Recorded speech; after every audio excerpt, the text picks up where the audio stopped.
So with that in mind, go to 15. Go to 15 and look at kumi here. Kumi. How many consonants do we see? I only see 2, don't I? This looks like kof, mem, and what's the middle letter if it's a hollow verb? U. Yeah, shurik. Kum. What does kum mean? To arise. To arise in the cal, right? So notice what I have here. I have kumi with no prefixing before. This is a verb form with no prefix. What did we just talk about here? Well, in the perfect, I have only 3 places where there's no prefixing in the perfect, right? What are they?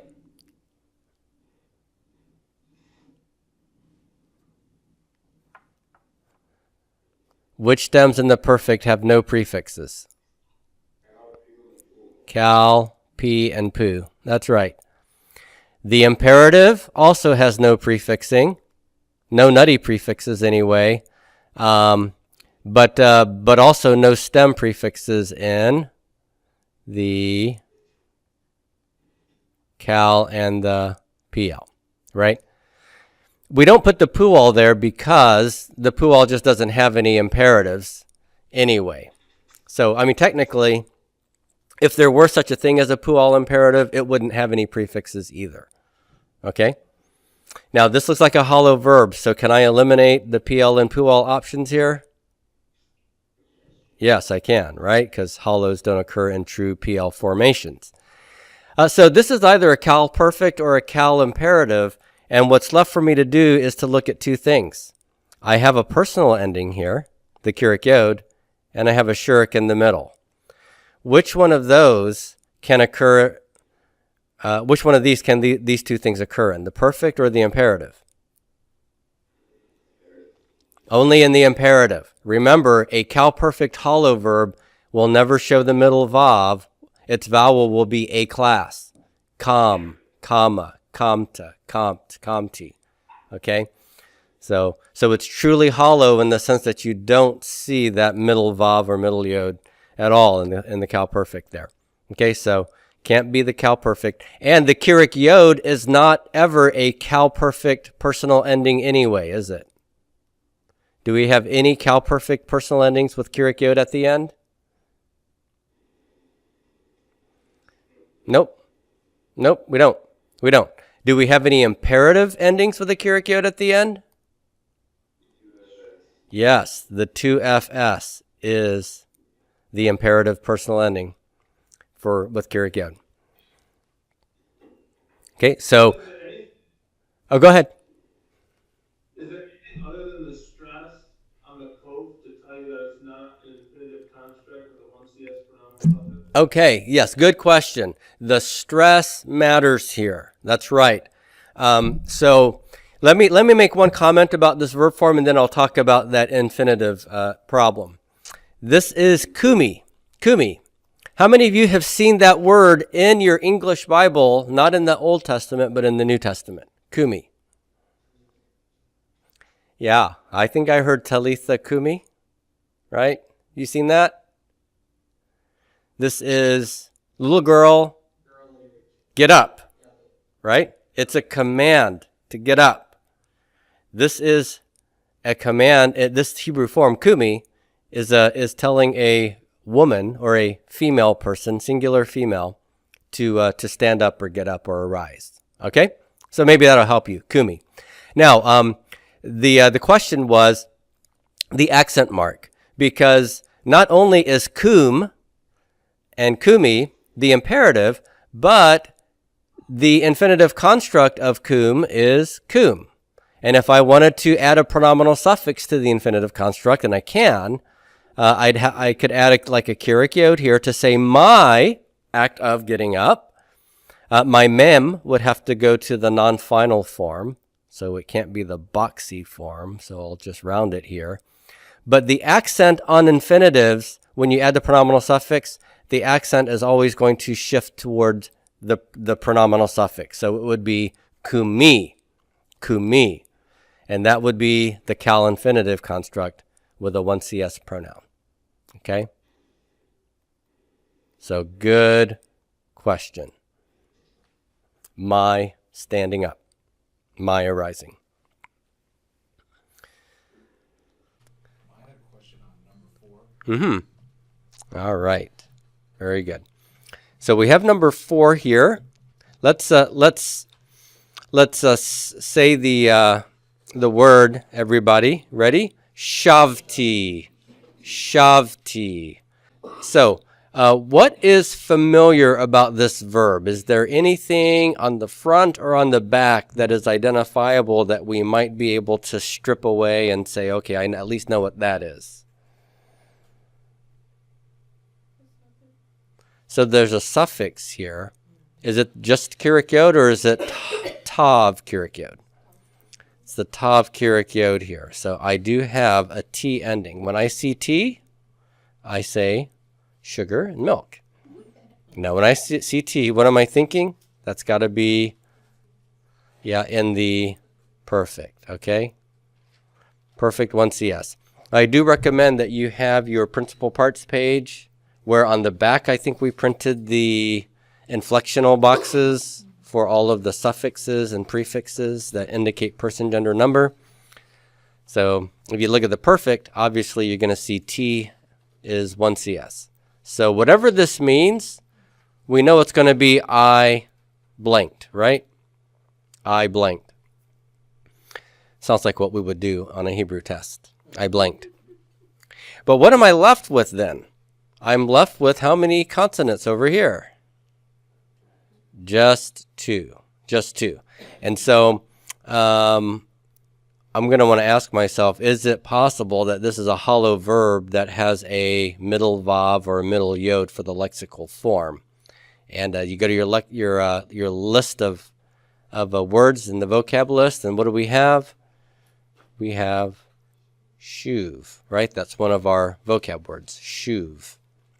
So if you look over there then in the vocab list, what does shuv mean? Page 202, to return. In what stem? In the cal. That's right. So in the cal, shuv is to return. So if this is the cal, it would be I returned. Now what we need to find out is this in fact the cal perfect form of shuv? Well, one thing that we can do is check our weak verb paradigm and see what does the cal perfect 1CS look like for our paradigm verb for the weak verbs, which is kum, right? Kum and shuv are, if I can put it this way, cut from the same cloth. Okay? And I'll just tell you, this is what would have been very helpful for the weak verbs, and I would suggest maybe you do this at the beginning in case this is handy. He doesn't put the lexical forms here, so when you start looking at these verbs, you don't really know what you're looking at in terms of the actual vocab word. But kum is the verb here. Mut is the verb here. Here you actually do get to see it. Bosh is the verb here. And seem is the verb here. Okay? So he's given you 3 middle vav forms and 1 middle yod form. This one is active. This one is active. These 2 are stative.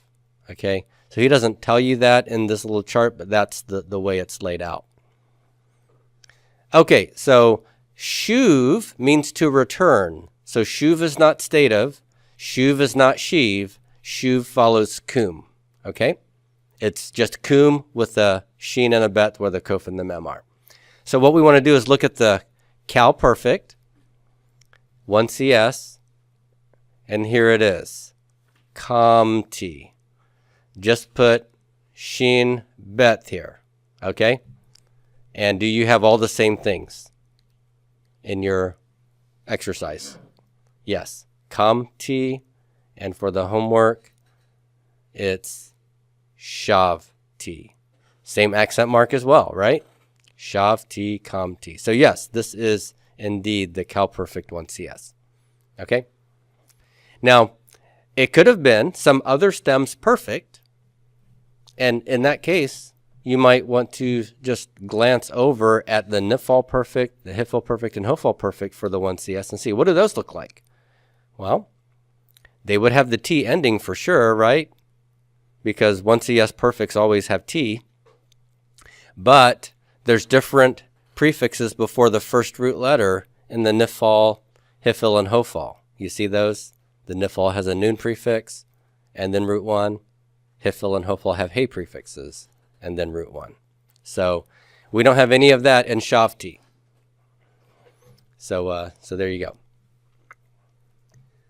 Anyhow, let's see if there's another question. Others?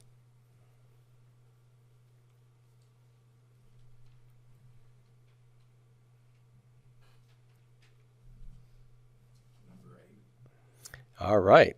So with number 8, we have hikono. Everybody, let's say that. Hikono. Hikono. And the ending has a holum vav here. That should look unusual to you if you're thinking of verbs, because we don't have any verb endings that have a holum vav all by itself, do we? No. If you look at your boxes, inflectional ending boxes, let me just pull that up here.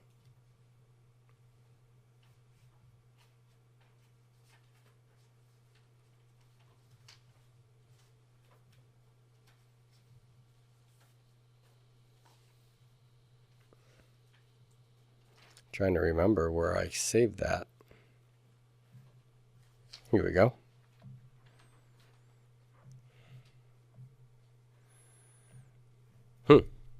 This is from the last time I was marking it up in front of students.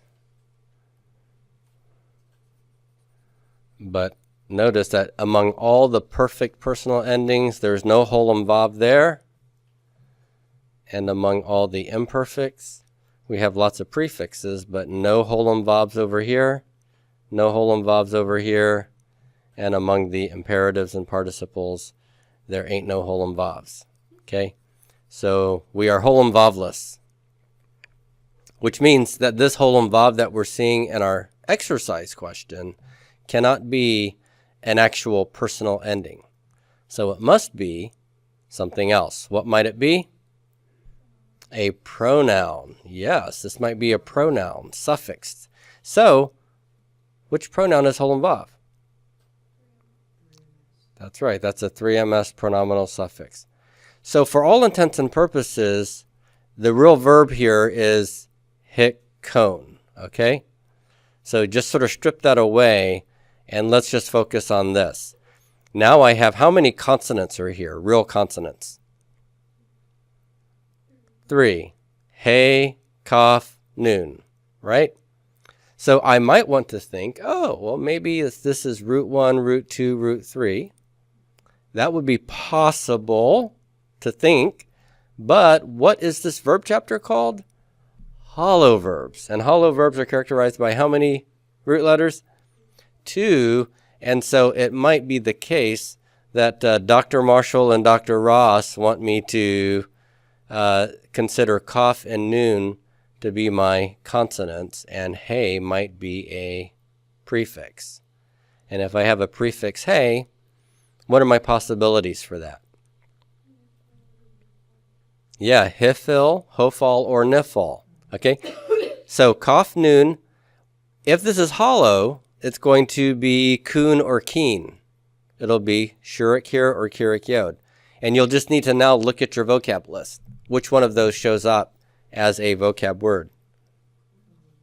Kun, right? And this is on page 282. So kun is in fact a hollow verb, okay? And so this hey could be a nifal, hifil, or a hofal hey. In the nifal, where do I see the hey? Okay, for nifal, it shows up in the imperative or the infinitive construct. And there is an alternate infinitive absolute with that hey as well, right? If it's hifil or hofal, these have hey prefixes in all the same places. In the perfect, in the what? The imperative, and both infinitives, right? Construct and absolute. So I would see the heys there. Now, looking at this actual form, I have a dagesh forte in root 1. Which one of these stems gets a hey with a dagesh forte in root 1? Only the nifal does. Okay? The hifils don't do this. If you go back to your principal parts sheet and look at your forms here.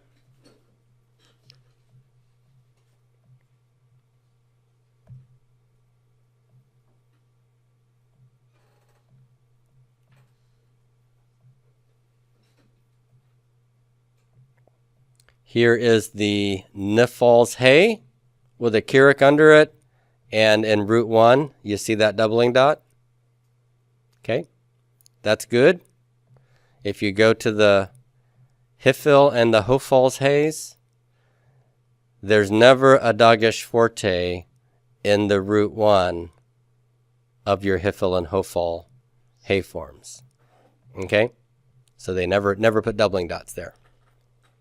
The only reason you would have one is if you had a one noon verb that had a hifil hey and the noon assimilated and became a doubling dot, not in root 1, but in root 2. So anyhow, we are looking at a nifal form.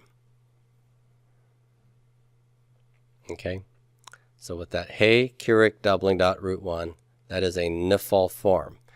But what we need to figure out is which one of these three forms is it actually going to be.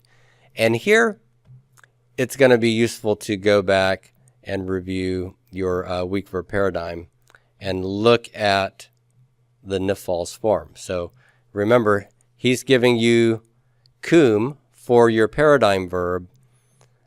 Just go and look at the imperative. What do you have? You have hikkom.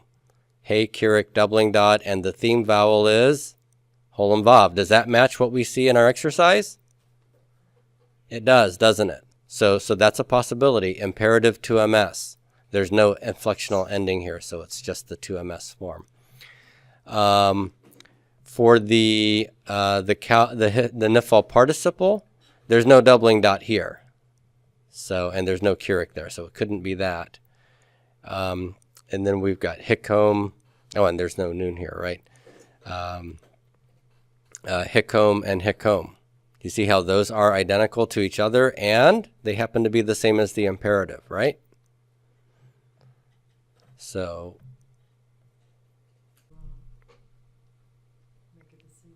yeah, actually, we're going to be able to do just a little bit more here. So, technically, in form, hikkom could be, it can't be any of these. Hikkom could be the nifal imperative to MS, the nifal infinitive construct, or the infinitive absolute. Okay, that's just hikkom all by itself. Now we've got to remember we've got this pronoun added to it. That is going to allow me to eliminate one of these possibilities right off the bat. Which one of these types of verb forms can't take anything like a pronoun suffix? The absolute, right? The absolute doesn't take prefixes or suffixes. The only sort of thing an absolute, infinitive absolute can take is like a vav for and, or a interrogative hey. That's it. Okay? So it can't be the infinitive absolute. Infinitive construct or imperative then. Here's what we have to ask ourselves. What does hikkom mean in the nifal? If you look at your vocab list, yeah, it gives you the cal. Excuse me, you don't see a cal meaning. It's just nifal, to be established, to be prepared, or to be faithful. Okay? Now, here's the question. If this is an imperative and the 3ms is a pronominal suffix, would it make sense for that verb to take a direct object? Yes. Be established him. Or you be faithful him. No, that doesn't work. Okay? So even though technically and in form, it's theoretically possible, given the meaning of kun and the nifal, it's not a possibility, right? So it's really only possibly a nifal infinitive construct plus the 3ms suffix. So how would I translate this? Hikon as an infinitive would mean to be faithful, or the act or state of being faithful. Add the pronominal suffix, and it's telling you whose being faithful we're talking about, right? So we would want to translate this as something like his being faithful. His, being established, or his being prepared. Those would be the ways to translate that. So, does that help? Yes. Okay, very good. Any other questions on parsing? Number 16. Okay. So let's look at number 16. We have muva. Muva. Say that with me. Muva. Okay. So, again, we're dealing with hollow verbs here, and I see two consonants that do make up a hollow verb. If you've learned your vocab words, then maybe this will jump out at you. What's my lexical form that has these two consonant root letters? It's bow. What does bow mean? To come, go, to come or go in or enter. Okay? And if that's what my verb is, and I'm seeing just the two root letters, then this mem prefix must be indicating what? It's a participle. If you go back and look at your principal parts, how many stems have mem prefixes for the participle? All but kal and nifal. So you look at the participle line and you go across. All of them have a mem except the kal and the nifal. The nifal has a what? What prefix? Nun. A nun prefix. And the kal has no prefix. It has the holum for the kal active participle. Okay? So if I see the mem here, I got to be thinking, okay, that could be a participle. After the second root letter, the last root letter, there's no ending. So if it's a participle, what person and number is zero ending? Masculine singular. Okay? Kamete or segol tav would be feminine. Imen ot would be masculine plural, feminine plural. So last thing is I have a shurik. What vowel class is that? A, I, or U class? That's U class. And which stem wants to take a U class vowel with the prefix mem in the participle? The hofal. The hofal. Under the strong verb, the what would be that U class vowel usually?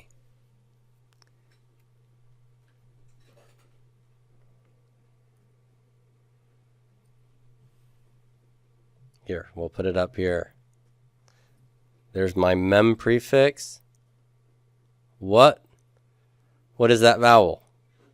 Is that a kametz or a kametz katuf? That's a kametz katuf, which is a short O. Mofkad. Mofkad. So that is a U class vowel, right? So usually my mem gets a U class vowel for the hofal participle. Hifil, I get an A class vowel. Okay? So why is this important to know? Why is it important to know vowel class? Because sometimes the vowel class will still be a U, but it won't be the same U class vowel, right? In our situation, we have a U class, but it's the shurik, right? But that still is telling me that the stem is hofal. Okay? Now, once I figured all that out, I've got the parsing done, it would behoove you to grab your weak verb paradigm and say, okay, I think that's a Hofal participle masculine singular. Let's go look at the one in the paradigm and see if it matches. Move ah. Move ah. Okay?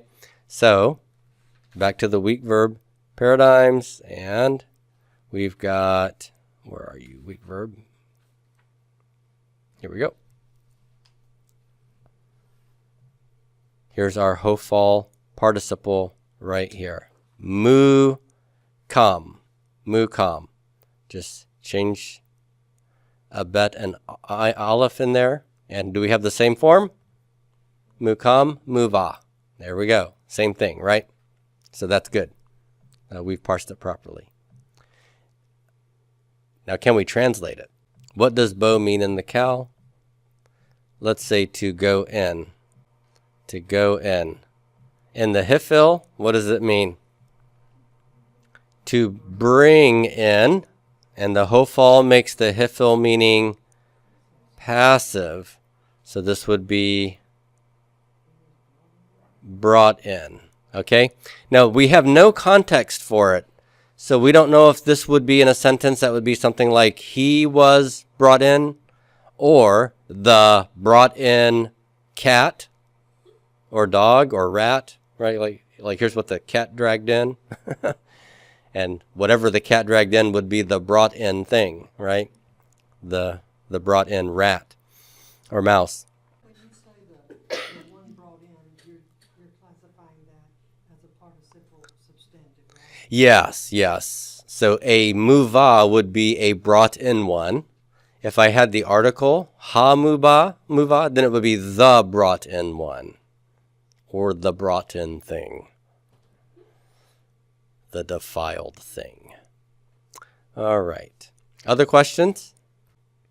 By the way, when we have hollow verbs, the lexical form is always which form?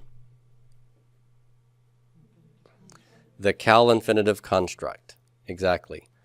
So when you see b, nu, sam, you have nous here. Is that identical to your lexical form for this verb? Nous? I'm not talking about the parts outside. I mean the nous part. Yeah, that is your lexical form.